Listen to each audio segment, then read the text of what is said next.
بسم اللہ الرحمن الرحیم۔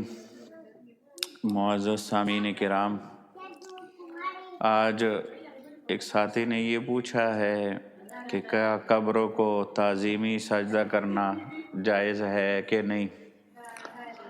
تو اس کا جواب ہے کہ رسول اللہ صلی اللہ علیہ وسلم سے صحابہ کرام رضوان اللہ تعالی علیہم اجمعین نے اجازت چاہی کہ ہم آپ کو سجدہ کریں، اور ظاہر ہے کہ صحابہ نے سجدہ تعظیمی کی اجازت چاہی تھی، چونکہ عبادت کے لیے کسی کو سجدہ کرنا مخلوق کو یہ تو واضحاً کفر اور شرک ہے۔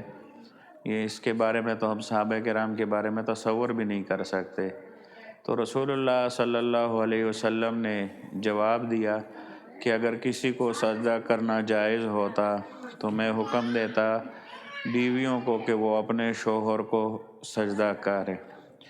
تو اس سے معلوم ہوا کہ کسی کو سجدہ تعظیم اور احترام یہ جائز نہیں ہے، تحیہ کا سجدہ جائز نہیں ہے، یہ بالکل یہ حرام ہے، اسلام کے منافی عمل ہے، اس سے احتراز کرنا چاہیے۔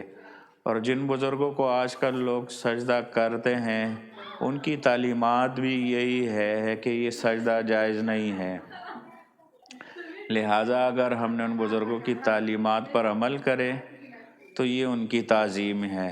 اسی طرح ان بزرگوں کے اقوال پر اور ان کے نقش قدم پر چلنے کی کوشش کرے تو یہ ان کی تعظیم سجدہ کرنے میں نہیں ہے۔ سجدہ صرف اللہ جل جلالہ کے لیے ہے۔ جزاکم اللہ خیرہ۔